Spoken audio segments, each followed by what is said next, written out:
Komið sæl og verið hjartanlega velkomin á þennan, það má segja síðasta dagskrárlið okkar í safnahelginu þessu sinni og við höfum náttúrulega verið í gær sem færum til dagsins í dag og veðrið hefur náttúrulega svona svolítið strítt okkur en við erum þrjóskur hópur og Kristi Jóhannsdóttir sem byrjaði í safnahelgina. Hún og Andri Sigurvinsson, þau byrjuðu 2003, höfðu til nóvember og við höfum haldið þessum tíma síðan þó að veðrið hafi leikið okkur grátt stundum. En kannski er þessi þrjóska okkar eitthvað sem við þurfum að endurhugsa og svona þegar það komið aldarfjórðungur rúmlega þá kannski ástæða til þess að hætta að berja haustum í stein og kannski hugsa með sig hvort það er eftir að finna aðra tímasetningu. En við byrjuðum á ákveðinni hefð í fyrra, eða vildum búa til ákveðinni hefð í fyrra sem var að fjalla konungsfjölskyldurnar í Evrópu, skulum við segja, og við gerðum það til þess að minnast samstarfsfélag okkar sem andaðist í fyrra og hún var mikill áhugamaður vinnuna sína, var svona óvenjulegur starfsmaður þegar leit, hún elskaði vinnuna sína mest alls, en næstmest elskaði hún alla þá sem voru komuborðir og heldur alveg saman hverju þeir voru. Og við fengum Bergþór Pálsson og Albert Eiríksson til þess að koma hingað og ræðum bresku konungsfjölskylduna. Og maður svona verður hugsað það að þetta gengur mikið á þar núna. En umræðefni dagsins verður hinn gamla herraþjóð okkar, danska konungsfjölskyldan. Og það er svolítið áhugavert að hugsa til þess að Jónas sem var við tilengum, Björg Guðmundsdóttir sem við tilengum þessa hefð sem við vonumst til að ná að leiða inn hér. Hún andaðist 16. júní. Vissulega andaðist hún ekki 1944 þó að sumum hafa fundist vera fáleg svona eins og sumum okkar hérna í safnaheiminum. Heldur 16. júní er síðasti dagur sem að danska konungsveldið var réði yfir Ísland. Því að daginn eftir 17. júní 1944 höfum við lýðveldi eins og við þekkjum. En Guðný, þú heldur úti mjög vinsælum, hvað heitir þetta aftur?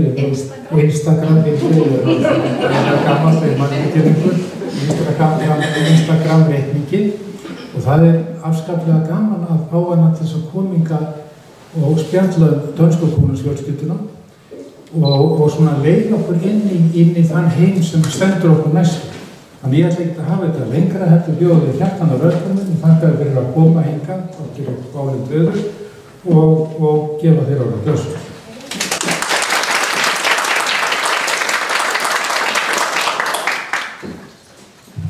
Ég ætla bara að, ég er hérna kennari, ég kann ekki að standa kyrr, menn ég er að tala þannig ég ætla bara að vera hér. En já, ég heiti Guðný Svagstar og er með Royal Icelandair Instagram-reikninginn á Instagram. Og hef verið svona í gegnum tíðina oft að ræða konungsfjölskylduna. En ég hef lengi haft áhuga á kóngafólki og bara eftir alveg upp við það. Kannski kannast við að svona að mamma mín og systur voru að ræða hestaslúðrið og brúðkaup og ég segi alltaf að hjá mömmu minni þá voru svona kónglega brúðkaup voru svona fótboltaleikir, úrslitaleik í meistaradeildinni eða eitthvað svoleiðis. Það hafa bara kveikt á sjónvarpinu og bara allir fylgjast með. Og ég fæði svona áhugann frá því og síðan er ég mestan áhugann á bresku konungsfjölskyldunni og þess að ég fyndi að ræða dönsku í dag, það er svona mikið að gera hjá bresku. En við kannski tökum það bara fyrir eftir svo spurninga eftir. En Will og Kate gifta sig þarna 2011 og ég fæ sem meiri áhuga þá og ég endaði því að gera bachelorritgerðina mína í ensku við Háskóla Íslands nútímavæðingu bresku konungsfjölskyldunar. Þannig ég geta svona sagt þessi pínu alvöru sérfræðingar því að það rannsaka þetta. og eitthvað. En já, eins og segi, ég hef oft sem verið svona kölluð til í fjölmiðlum að vera svona álitsgjafi. Það ekkert svona kannski mikið, ég get svona komið með svona tengingar og sagt svona vonandi skemmtilega frá. Þannig ég hef oft verið í viðtölum í útvarpinu og svona svolítið hápunktir sjónvarpsviðtal á Trafalgar Square í London. Mér fannst það svolítið svona skemmtilegt. Þetta þegar þú Elísabetar var. Og einmitt reiknuminn og svona önnur mynd af viðtalinu, sem finnst mjög skemmtilegt. En ég taldi dönsku konsulna, Elísa, þú ert líka mynd bara. Já. Ég hef náð að vera í návist 2 meðlima dönsku konsulnar og ég var í svona bakgrunn þegar Margrét Þórhildur kom í heimsókn 2018 og var í Veröld. Og þvílíkt plan sem á bak við svona klukkutíma heimsókn, margir klukkutímar og gleymi aldrei þegar að kalla í mig að labba með sprengjusveitina húsið. Og ég bara, það til á Íslandi? En þetta byrjar líka Jóakim Danaprins og Alexandra, fyrrum eiginkona hans. Þau komu þessi síðuskóla á Akureyri þegar ég í öðrum bekk. Og ég einhvers staðar með fána að veifa. Og ég man ekki mikið eftir þessu nema bara að þetta var mjög merkilegt og dönsku kennararnir var mjög spenntir fyrir þessari heimsókn. En ég las þessa frétt og fann hana fyrir ári síðan og það stendur að það rætt við krakka að þau eru fljótið fyrir vonbrigðum að þegar prinsinn kom ekki kórónu. Og ég sagði þetta hlýtur bara að vera ég. Bara einhver prins mættur bara jakkafötum með einhver kórónu eða neitt. En þetta svona mín tenging persónlega við dönsku. En það alltaf gott að taka smá svona hver hvað. Þetta nokkri meðlimir í hverju fjölskyldu og danska konungsríkjum mjög svona, mikið af börnum hjá þeim. Þú veist, Friðrik og Jóakim eiga sitt hvor 4 börnin. En þetta náttúrulega Margrét Þórhildur, og við köllum alltaf Margrét Þórhildi, og Benedikta systir hennar og Anne-Marie. Síðan náttúrulega með Friðrik og Mary og elstu þar Kristján sem í dag krónprins Danmerkur. Síðan Ísabella sem næst þess og svo koma tvíburarnir Vincent og Jósefína og Vincent sagt mínútu eða 2 eldri. Þannig erfðaröðin þá hann fyrir ofan sissuna. Síðan Jóakim með hjónabandi sínum með Alexandru. Það var Nikolai og Felix. Og síðan með Mary sem seinni konan, svona skemmt að heita Mary og Mary, nefnum bara áströlsk og frönsk, að þau eiga saman Henrik og Aþenu. Þannig að þetta alveg svolítið mikið af börnum og þetta bara svona nýjustu ætlinni, þeir ekkert eitthvað að fara stærra út fyrir. Og Margrét náttúrulega var drottning í bara 52 ár, bara alveg upp á dag og náttúrulega Þórhildur af því að hún fæðist sem prinsessa Íslands í rauninni og var náttúrulega gift honum Henrik, þessi myndir á sýningunum fram sem ég mæli mjög mikið með að skoða. En ég ætla bara að tala sem minnst hann af því að við höfum bara ekki tíma, þá þarf ég að ræða hvernig eiginmaður það var.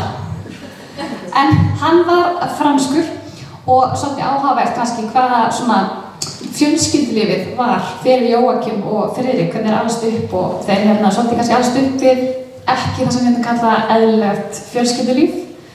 En Margrét svolítið svona skemmtileg drottning, hún ekki bara drottning, hún sín ekki bara góðgerðstur, hún rosa mikið með svona sín áhugamál líka, hún mjög mikið listakona.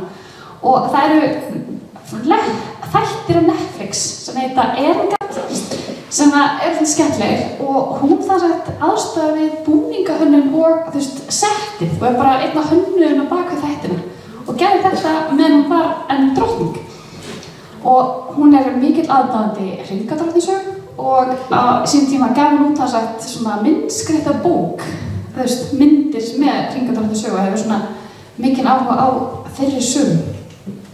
Hún líka aðstoðar við búningahönnun og setti hjá balletnum í Kaupmannahöfn og líka í Tívolí, hjálpaði að setja sýningar þar og alltaf svona vekur mikla athygli og lukku að drottningin hafi hannað þetta. En hún byrjaði að eldast eins og bara allir gera og hún hafði alltaf tíð sagt að hún myndi aldrei segja af sér og það var bara svona oft vitnað í það, hún mörgu viðtölum sagt að hún myndi aldrei, þú veist, segja af sér, hún bara þangað til að þetta væri til lífstíðar, alveg eins og Elisabeth. En fyrir nokkrum árum, þú veist, 2002, þá byrjar hún svona, hvað getur ég sagt, taka til, sem var kannski svona pínu, í dag ekki, og horfum svona aftur á, var það kannski pínu merki hvað hún myndi gera, sem við þekkjum öll í dag. En hún það sagt, fannst bara komið nóg af kannski fólki í konungsfjölskyldunni að hún ákveður að taka prins og prinsessutitlana af börnum Jóakims.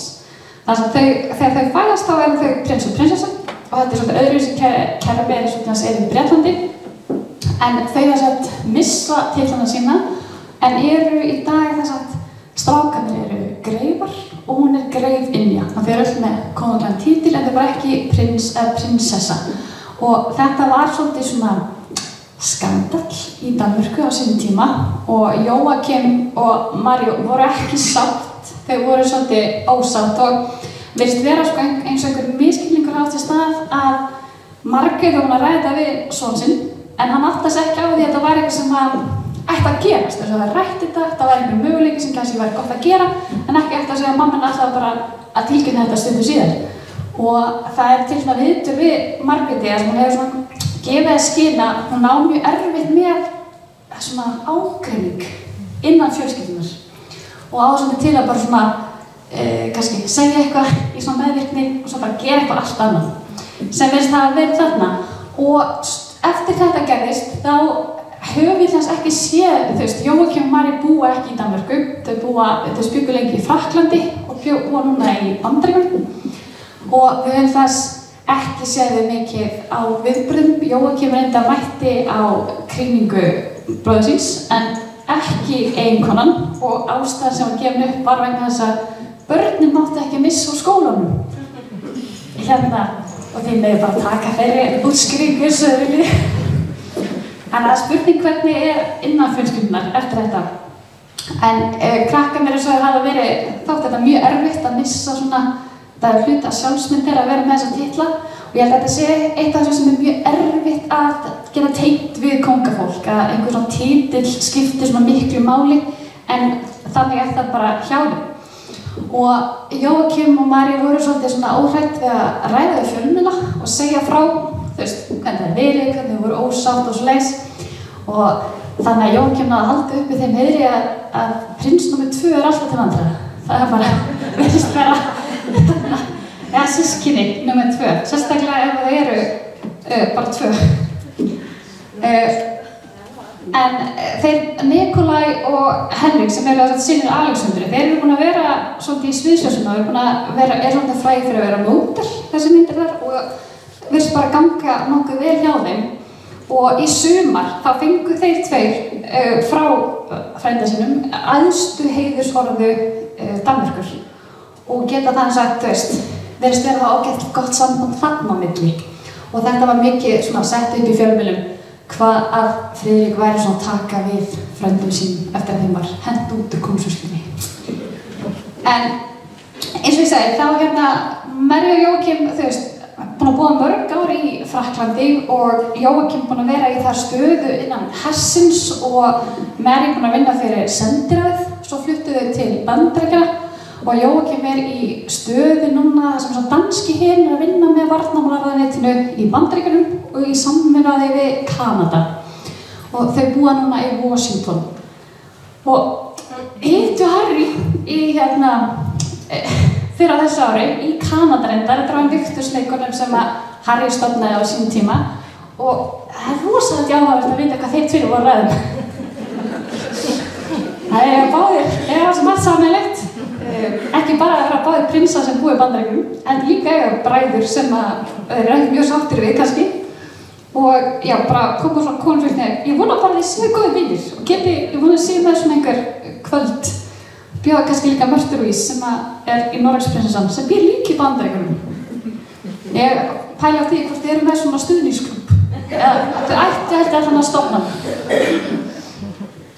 en þetta náttúrulega hefði ekki hægt að ræða þessu konfliktna nema ræðu Margrétar sem kemur að gamlárskvöld 2023 og kemur bara öllum á óvart að hún ætla að segja af sér og ég held að hafi komið neinum jafn mikið óvart á dönsku þjóðinni, ekki það hún væri að segja af sig heldur bara hvað þeim þótti vænt hana.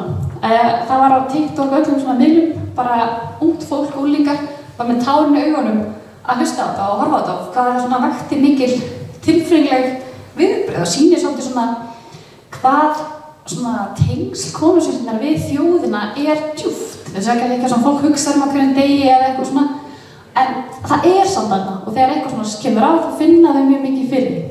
Þetta kannski svona eins og Íslendingar trú ekki álfa en ef einhver beðið að labba sem álfur átt heima og kannski labbar það ekkert eitthvað, þess að eitthvað bara djúpt inn í þér. En hún það sagt, sko, undanfarn ár hefur hún verið mjög mikið með systrum sínum. Þær voru bara mjög nánar í dag og gera mikið saman og sjást mikið saman og þær eru allar búin að missa eiginmenn sína og búa núna allar í Danmörk eftir að Benedikta flytur til Þýskalands og giftist þar inn í svona eiginlega konungsfjölskyldu og Anne-Marie giftist þess að Konstantín Grikklandskonungi sem að mistum sitt konungsríki samt 73 en var nú samt konungur þangað hann dó sem mjög áhugavert að halda á svona titli. En já, og þú veist, bara svona kannski, og einn kenningin þess að hún hafði svona séð kannski bara hvað þær fengu að njóta lífsins. Þú veist, bara svona að njóta eldri áruna og eitthvað svoleiðis og hvort hann hefði bara langað að gera það líka. Mér finnst þetta skemmtilegt hvað allar eins, þótt að sé ekki allar alveg eins. En þetta alveg svona, það bara mjög augljóst að þær systur. Og hún undanfarn ár líka bara heldur áfram bara að njóta listarinnar. Þú veist, eftir hún alltaf annað drottning, hún ekki lengur drottningin. En hún bjóð til Tessevik myndir frá bara 2 vikur síðan. Hún bjóð þessa stóla fyrir Friðrik og Mary sem í Frederiksborg kastalanum. Og það sagt stólarnir sem þau sitja á þegar þau á viðburðum í þeim kastalanum.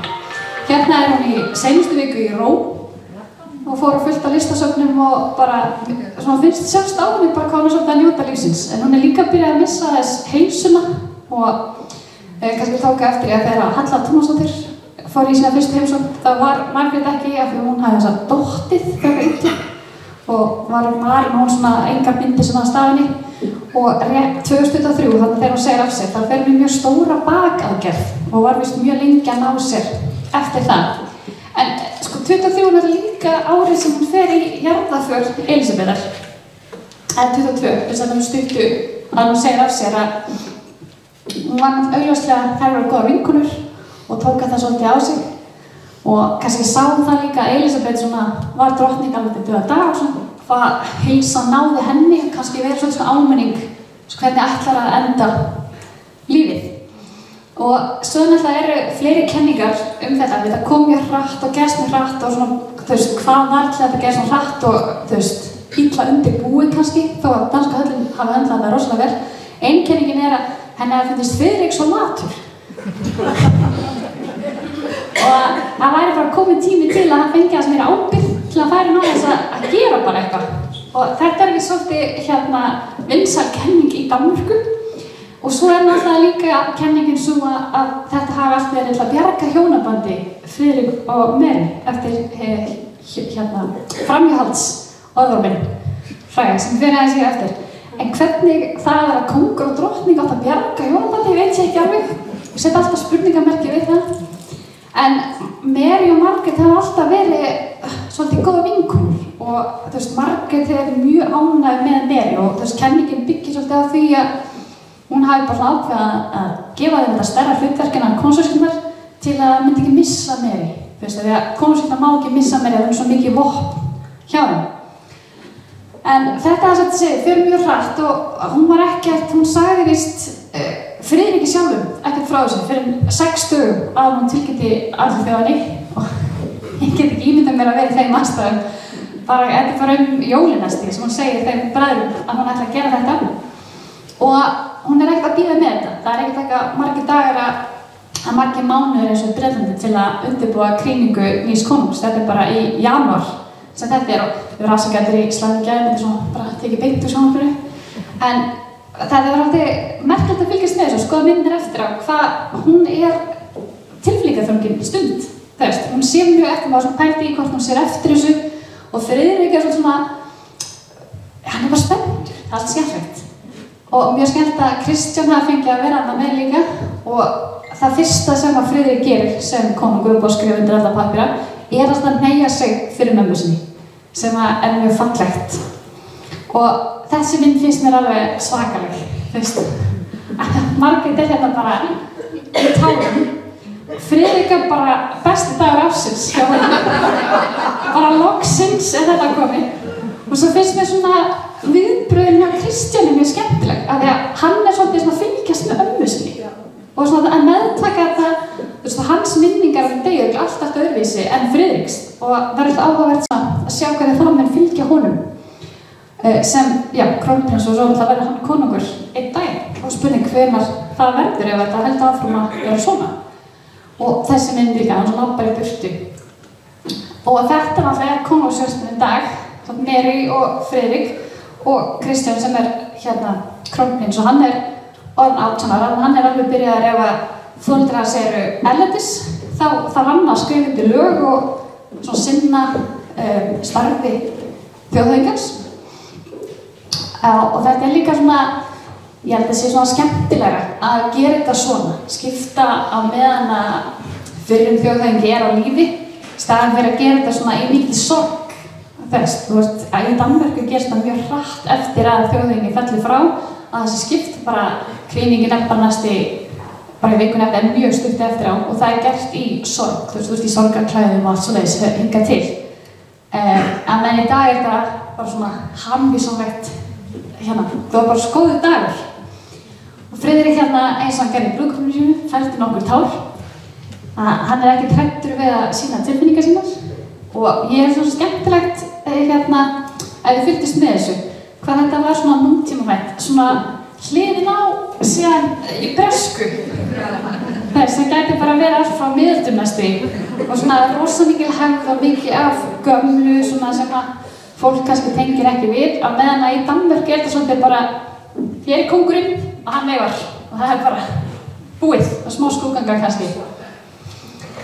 En það var gífurlegur fjöldi sem að fór til Kaupmannahafnar þegar þetta var og það er skemmt að segja frá því, talandi svona hvað þetta kom öllum á óvart, er að hérna Kaupmannahöfn, bara þeir voru skipleggja viðbrögð, þau áttu von á svona nokkrum þúsundum, samkvæmt gögnum svona á hvað var margir farsímar í borginni á þessu svæði, það var 200.000 manns á kringum torgið. Og í lestunum bara, það var bara fullt í alla lestur inn til Kaupmannahafnar og þetta var eitthvað sem enginn átti von á og bara pælið líka, þetta fólk er bara að horfa á hann á þessum sölum, þess að Svanur aldrei notað við neitt ef það kemur nýr konungur, hann er bara að veifa, það er engin ræða, það er ekkert að gerast nema hann stendur á sölunum að veifa og það er 200.000 mann sem fóru að fylgjast með því og það er bara, sýnir hvað konungsvíknan er ennþá vinsæl, hvað er ennþá hluti af samfélaginu, alveg saman svona hversu gamaldags það virðist vera. Já, hérna er bara meiri myndir af Friðrik.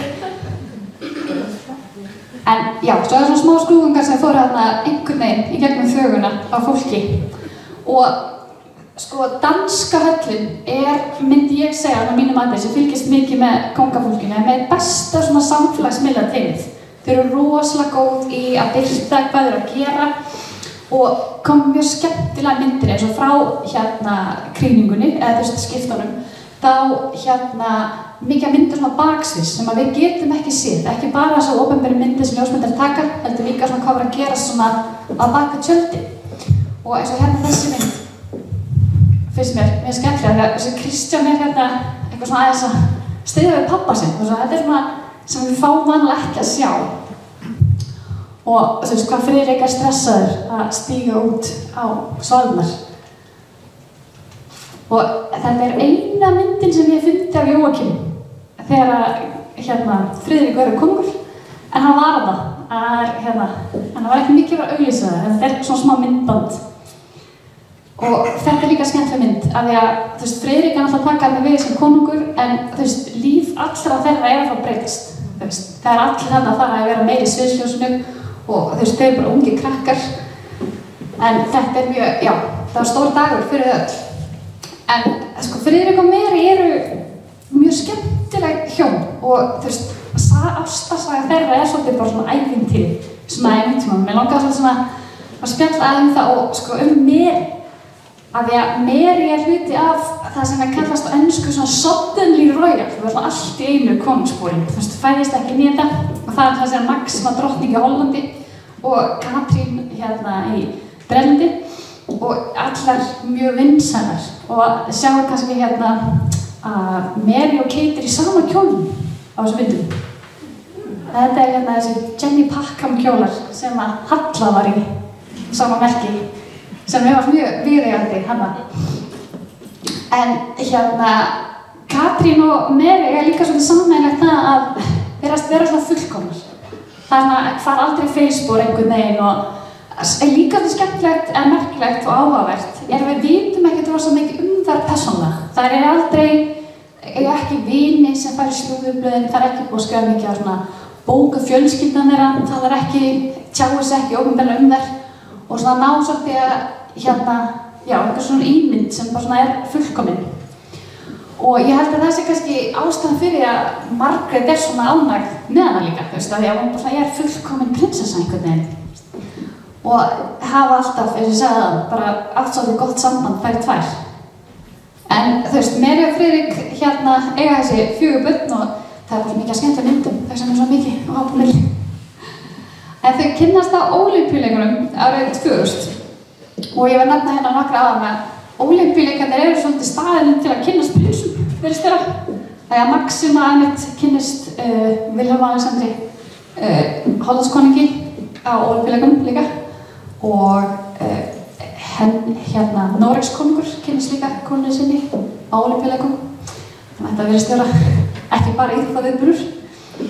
En það sagt, þau kynnast 2000 og það svona nokkra sögur af þessu. Ein sagan að þau hafi kynnst á næturklúbb og þau hafi bara byrjað að dansa saman og Mary að segja svona tekið til hliðar og bara vissi ekki hvert og hún bara, nei, hver er þetta? Og bara, þetta prins og hún bara, ha? En sagan ekki ekki þannig. Mary hefur sjálf sagt söguna og þá hún þarna með herbergisfélaga sinn á þessu bar í Sydney í Ástralíu og það sem að Mary frá og þau hitta þarna herbergisfélaginn þekkir Spánarkonung í dag, Philip. Hann var þarna ásamt Jóakim og Hákoni og Friðrik og Mörtu Louise. Bara allt konunglega liðið saman og þekkir Philip aðeins og kynnast þeim og þá kynnst honum en hún átti sig ekki alveg á því hvað hann væri merkilegur fyrir að hann kynnst hans betur. En þau farið svona svolítið fjarsamband.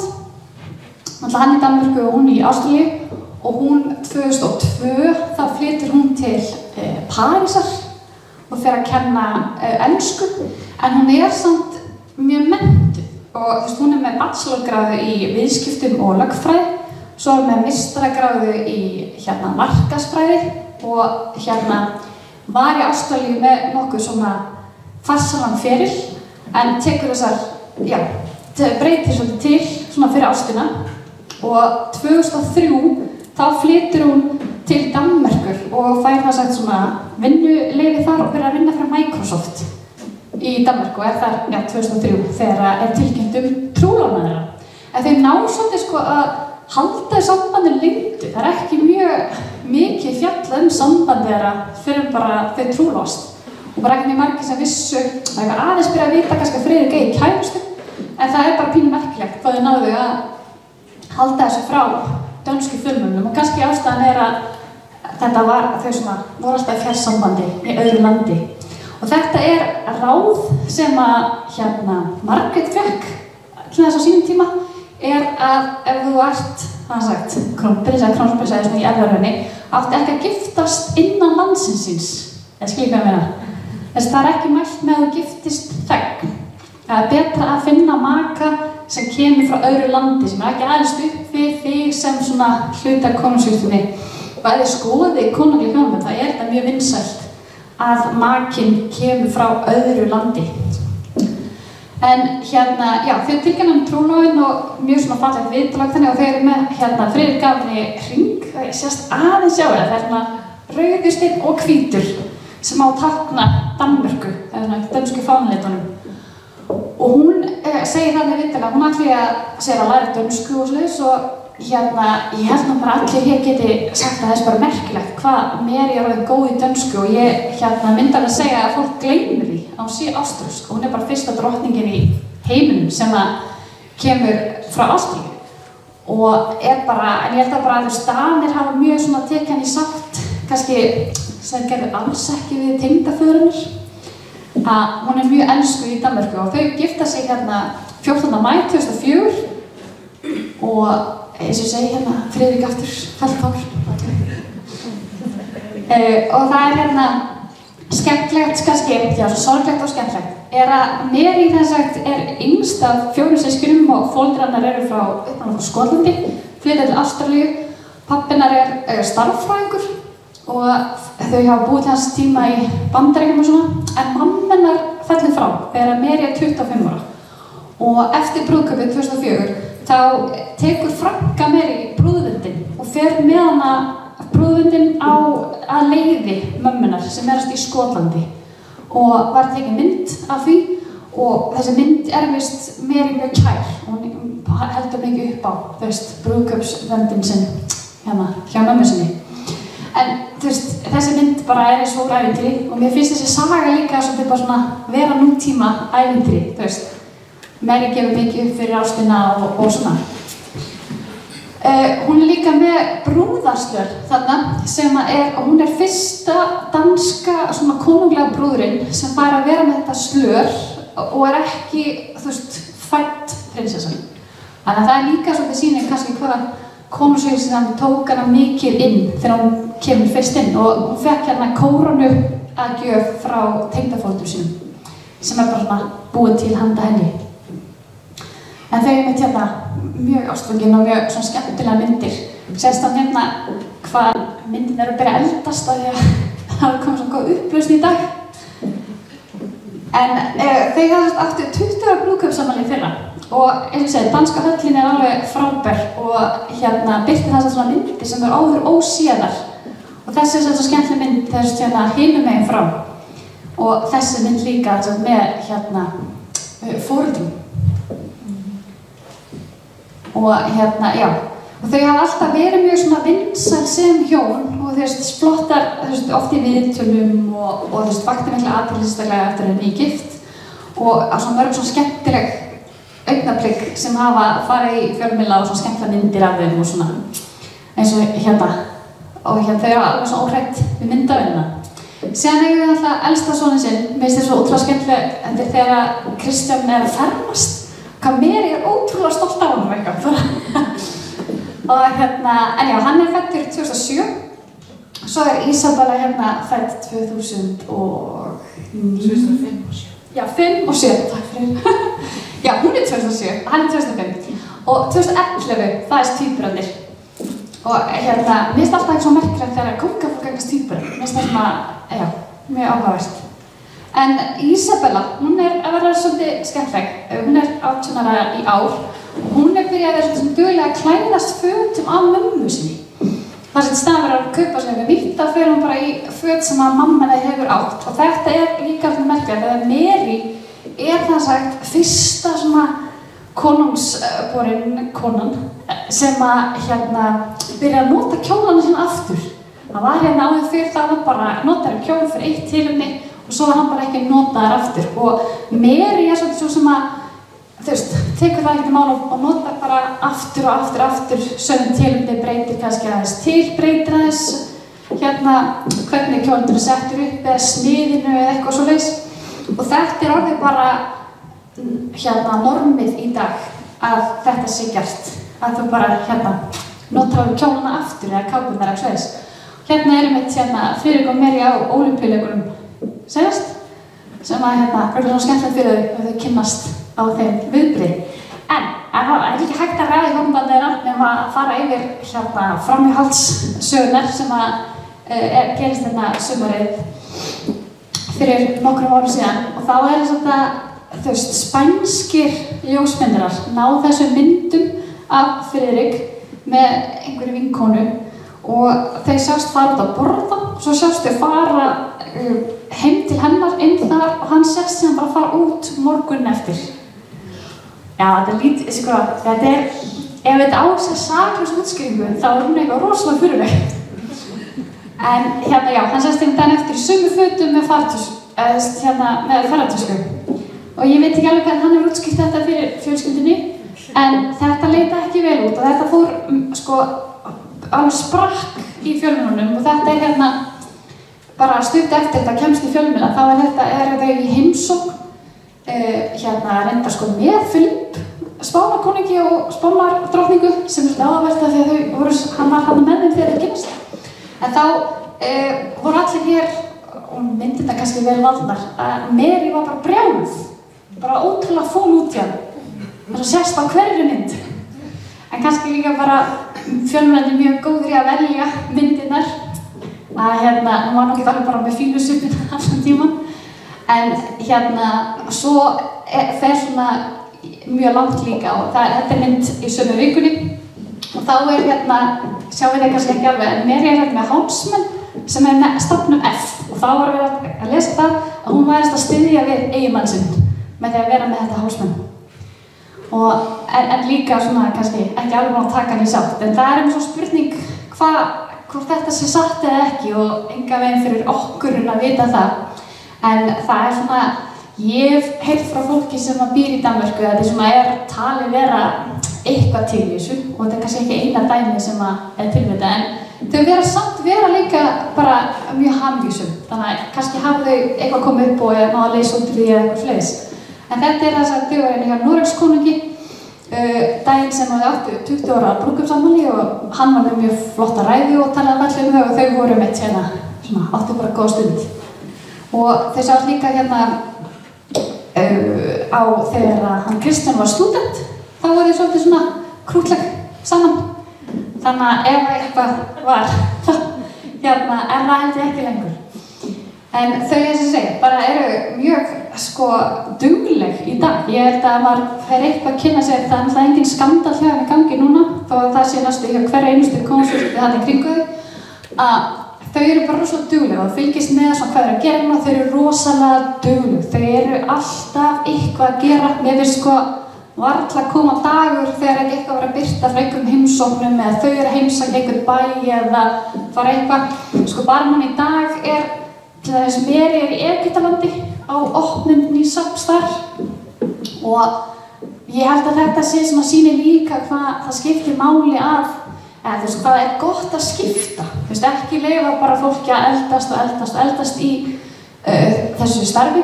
Heldur hvað konur sem þarf að því að halda, fólk sé kannski bara virkt og sjáanlegt og mikið hluti af samfélaginu og þú getur það þegar upp á þitt besta. Og það er kossin á krýningun líka. Það er náttúrulega ekki krýning hann í Danmörku, þeir vil ekki kalla það, en það er ekki annað gott orð yfir það. Já, og með eina bók sem það sýning líka, sem Friðrik gaf út þegar hann var konungur. Þetta er ekki stór bók, en hann ákvað að skrifa til að undirbúa fólk fyrir hvernig konungur hann yrði. Hann hefur ekki breytt miklu, en það er svolítið áhugavert í bókinni, þá skrifa hann svolítið þegar hann var alast upp og segir að hann hafi svolítið verið vanur því að á sínu heimili þá væri það pabbinn sem ákvað allt. Og það var bara hann sem var bara innvaldur í rauninni innan fjölskyldunar, sem er áhugavert af því að Margrét var alltaf drottning Danmerkur. En hann segir að hann hafi haft svolítið gott af því að kynnast Mary, að því að hún minnir hann svolítið ofta á að hann er ekki innvaldur, sem kannski segir svolítið líka þeirra hjónaband og hvernig Mary að hún er alveg óhræddur að segja hvað henni finnst. Og þeirra góðgerðarmál, góngafólk í dag sem þeirra vinna í dag er mjög mikið góðgerðarmálum og sviss, og Mary á The Mary Foundation sem er sjóður góðgerðarsjóður sem styður við ýmis málefni og leggur áherslu á fólk sem finnst að vera eitt, mikið einmannaleika eða einelti eða einhvers konar áreitni, að styðja við ýmis góðgerðarfélög og samtök sem hjálpa fólki í þeim aðstæðum. Friðrik alltaf í mjög mörgu og það er kannski erfitt að ímynda sig hvað þau eru að sinna mörgum verkefnum og þau sinna alltaf mismikið, en eins og þegar Margrét hætti sem drottningin að þá tilkynnt að hún muni fækka svona góðgerðarförmum sem hún verndara fyrir úr 81 niður í 20. Sem samt alveg töluverður fjöldi að fylgjast með, þannig að það getur svona einmitt ykkur. Og hún var alveg búin að fækka að minnka við sig á hætti. En Friðrik þegar hann var 50, minnum mig, þá byrjaði hann með svona hlaup sem heitir Royal Run, sem mjög skemmtilegt og það satt í Danmörku alltaf á Hvítasundi, eða önnum Hvítasundi. Og það satt gerst á 5 borgum í Danmörku, það alltaf tilkynnt svona hvernig maður á hvaða stöðum þetta alltaf í Kaupmannahöfn og síðan svona einhverjum 4 öðrum borgum eða bæjum og alls spennandi að vita hvað það verður. Og þetta bara svona alltaf að fá fólk til að hreyfa sig og þetta svona samtök sem líka virk allt árið og að fá fólk til að æfa sig að hlaupa, farandhlaupa, bara hreyfa sig og svona fá fólk til að vera ekki bara sitja. Og þetta ekki langar, þetta ekki marathón eða eitthvað svoleiðis, lengsta vegalengdin 10 km, minnum mig. Og þannig að þetta bara svona skemmtilegur dagur. Ég tók þátt í þessu hlaupi í sumar í Kaupmannahöfn og fór 5 km og þetta alveg gífurlega stór viðburður og þetta líka ekki bara eitt hlaup. Þetta bara að byrja kl. 10 morguninn, þá í þessu bæ, síðan kl. 11 þetta hlaup í Kaupmannahöfn og svo kl. 2 þetta hlaup og svo eitt hlaup kvöldin. Og Friðrik tekur þátt í 3 af 5 hlaupum. Hann bara þarna líklegast bara þyrlum á milli bæja og það taka allir þátt. Krakkarnir hafa alltaf tekið þátt. Þegar þeir voru yngri voru þeir alltaf í fjölskylduhlaupinu sem bara 1 km. En þetta svona fjölskylduverkefni hjá þeim og þetta núna í sumar. Þá voru þau saman á startlínu og fóru í keppni sjálf og þeir bræður voru alveg í keppni og þeir tekið viðtal við þeim. Þeir komu í mark og þeir bara strax vildu vita hvort þeir hefðu hraðan hálsinn. Það var eina sem skipti máli. Þeir alveg bara, já, það var mjög skemmt að fylgjast með þeim. Og Jósefín, hún tók, þau fóru öll þessi 3 í 2 hlaup. En Jósefín var eitthvað ósátt við, eða mjög þreytt eða eitthvað eftir hlaupið. Og það kom svona skemmtilegt sýnir kannski líka hvað þau eru náin. Að þau tóku svona mikið hana systkinin.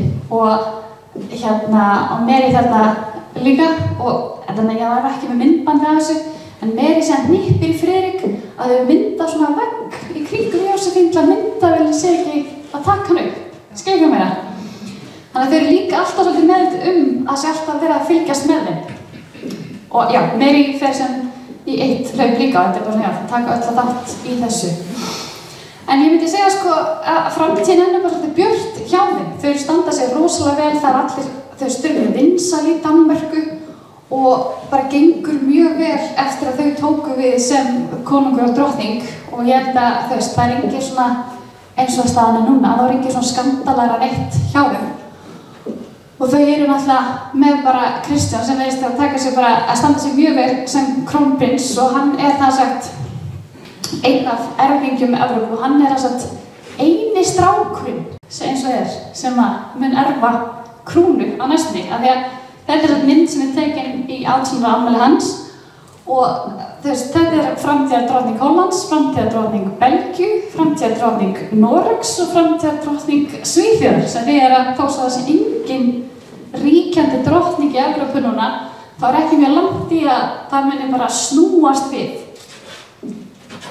Og hann það sagt núna, þetta bara mynd frá fyrir svona nokkrum vikum síðan, hann það sagt í herþjálfun, búinn að ljúka námi og núna bara það sagt í svona smá þjálfun hjá flughernum og eitthvað svoleiðis sem það náttúrulega bara alveg ekta prinsa þjálfun að þú verður nokkur ár í hernum, allan að þjálfa upp á hann fyrir að vera æðsti maður hersins.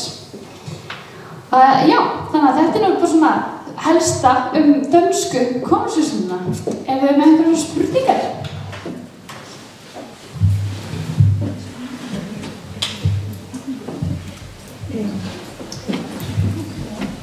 Það má líka spyrja allar aðra konungshúsar ég svona nokkuð vel að mér í öllu.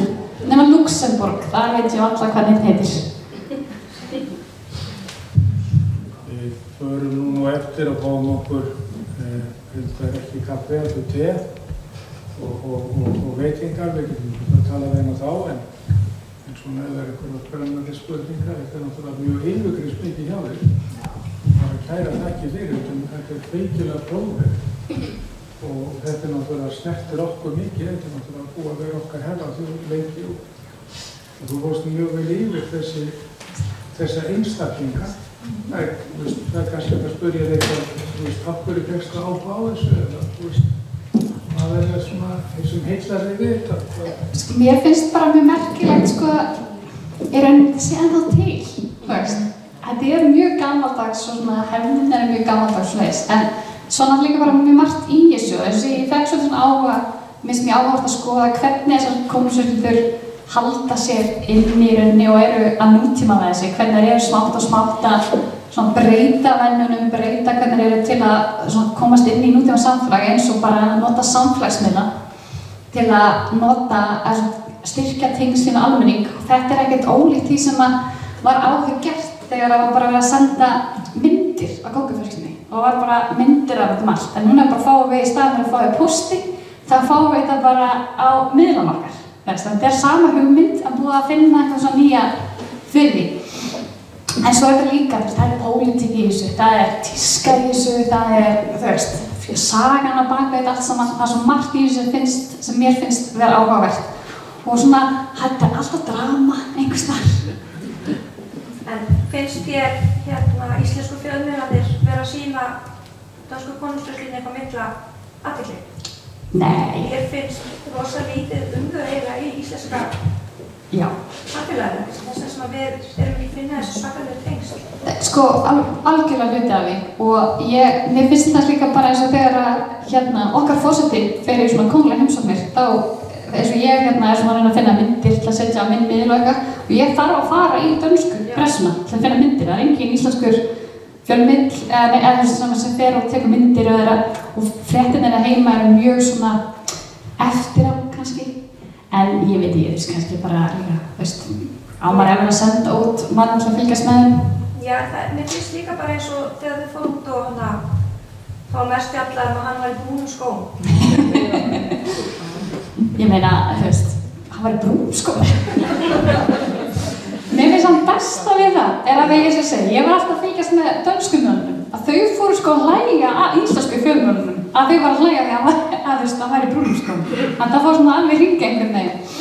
En nei, ég alveg saman og ég vil líka tekja eftir því að þegar eru fréttir hér á Íslandi, þá þær oft bara þýddar upp úr öðrum fréttum. Það enginn sem að skrifa fréttir, fáir, það aðeins núna, byrja að vera meira það, frá grunni. Það ekki verið að bara lesa sér til og skrifa frétt, þetta bara beint skrifa frétt og ef þið lesið fréttakongufólk á íslensku, það það mjög ofta eitthvað svona eins og stendur í grein, Daily Mail eða Telegraph eða eitthvað svoleiðis. Og þetta líka kannski ástæða fyrir ég byrjaði með minn miðl, ég bara að segja fréttir, ég að fylgjast með þessu, ekki að segja ég sé fréttamaður samt, kannski meira svona álitsgjafi. En ég var að byrja að fá rosa mikið spurningar svona bara frá vinum mínum og fólki kringum mig bara, þetta alveg rétt eða eitthvað svoleiðis. Í staðinn fyrir að þeirra að svara öllum einn á sér, þá byrjaði ég bara með að svara öllum einu og það eitthvað norðin bara 5.000 manns. Sem samt æðislega, þess að ég segi ég var að tala við Gíu á þannig að það svona merkilegt hvað margir sem áhuga kongafólki. Það miklu fleiri að maður heldur það sé svona eitthvað bara nokkri royalistar sem maður finnst gaman að gera þetta, en það þessi áhugi það einhver tengsl. Ég veit ekki alveg hvað það en það eitthvað þarna. Nei, menn þú vaktir allan að áhuga hjá nokkurum okkar hér, maður ekki búin að sjá þessa skemmtilegu. Ég að fara að fylgjast með henn og kjólunum hennar. Já, jokes, tískan, ég gæti alveg á annað klæðisningu, bara uppáhaldsmyndarnir mínar af kjólum hennar, En ég ætla að halda smá meira factual. Já. Svo kannski, að þú var svolítið gaman hjá þér þegar þú varst að sýna okkur svona hvernig starfsmennirnir sýndu okkur á bak við tjöldin. Já. Og að við verðum með þessu hjá okkur og það eina manneskjan sem hefur farið á bak við tjöldin. Já. Gætirðu kannski sagt okkur bara örlítið, bara hvernig það? Finnst þér, þegar þú horfir á þetta, þegar þú kemur hann á bak við tjöldin, hvernig það? Sá heim? Þú veit að þetta úti húðum til þegar Já, vartu ekki Já, það margt að segja. Ég get örugglega haldið svona 50 mínútur fyrirlestur líka þetta af því að þetta svolítið svipað fyrir mig. Ég ólst upp bara í sveitabæ í Kanada og allt í einu var í höfnlinni í Kaupmannahöfn. En ég man í fyrsta skipti sem við fórum í heimsókn við Guðni og það var líka til Danmörku og ég þurfti að googla hvernig ég hneigja mig því ég var að hugsa ég var ekki að gera þetta og það er ekkert svona reglubók og maður fer ekki inn í einu þjálfun hvað að gera. En á endinum þetta bara fólk eins og við hinn og maður bara hallar sig og tala sig við þennan fólk eins og við tölum við alla. Og mín upplifan og við hittumst konungskjónin mörgum sinnum og alltaf bara mjög fínt og flott fólk og kannski ég man sérstaklega vel eftir Mary núna drottningin þá krónprinsessan af því að ég tengjaðist ég giftast ekki inn í konungsfjölskyldu en ég líka ólst upp í önnur land var ástfangin af maður frá Norðurlöndum flutti svo hingað, lærði tungumál, eignaðist 4 börn og svo endaðist með, þú veist, ég var ekki með 10 ára eða eitthvað þannig, sko. En samt endaðist í frekar opinberri stöðu og þá, þú veist, við vorum svolítið tengið saman við þetta og það var fyrsta heimsóknin okkar og ég var alltaf að spyrja, þú veist, hvað maður gerir næst og hvernig þú veist og bara eins og venjulegt. Þá þetta, ég með mjög margar, skemmtilegar sögur. Ég veit, Guðni talar aldrei börnin okkar, en ég skal bara segja ykkur saga börnin okkar. Ég man þennan heimsókn þegar ég man ekki Danadrottning kom til Íslands árið 2018 og það var kvöldveður á Bessastöðum til heiðurs hennar og börnin okkar Guðna voru mjög ungir þar og fyrst ekki með en mér fannst þetta svolítið einstök tækifæri fyrir þau að hitta drottningin og spurði hvort, þú veist, eftir kvöldveðurinn þegar hún fer inn í bara bókhlöðinni til að fá sér kaffibolla, hvort börnin okkar vildi ekki bara koma inn og heilsa upp á henni. Og jú, þau vildi það og ég held að börnin okkar voru, segjum bara 4, 6, 8 og 10 ára. Og ég sagði þau bara vera fallega klætt og bara neyja sig eitthvað slíkt og þá komu bara börnin inn og það var Vigdís líka þar. Og strax dóttir mín sem yngst, hún kom bara strax til mín og vildi bara að ég halda á henni, hún var alltaf henni mjög feimin og ég var pínu hissa því hún ekki alltaf svona feimin og við tölum bara ensku saman, þá ég ætla að segja hvað hún sagði og hún snúði til mín og bara hvíslaði í eyrun hjá mér, hún segi bara I thought you said there'd be a queen og svo fattaði ég eftir einu, hún að ímynda sig einhver svona Disney prinsessan í svona risastóra kjól með kórónu og alls konar, ekki þessu svona mjög vingjarnlega hlýja gömul konu þarna, í bara venjuleg kjól og ég sagði, já þetta þetta drottningin sem og hún fór og svo sagði ég við drottningin, já sorry, hún sagði þessi og drottningin segði mig I'm always a disappointment. Hún var alveg svona mikið húmor, sko. Já, þetta svona saga. Þetta var mjög skemmtilegt. Takk fyrir. Þegar þú varst þarna, þegar maður fólk 2017 og síðan 2020. Já, þegar þú varst það. Ég held það. Þá held ég að við bara þökkum fyrir og bregðum okkur í konunglegt teboð. Höfum það bara endum safnahelgina á konunglegu teboði. Og svo þetta sýningin hans Óskars fyrir sérna hún býður eftir okkur niður þegar við lögum út. En það þá konunglegu teboð og ég sé að ansi margir eru skrýttir þannig að þeir bera sig vel í konunglegu teboði. Þannig ég þakka hjartanlega fyrir þetta.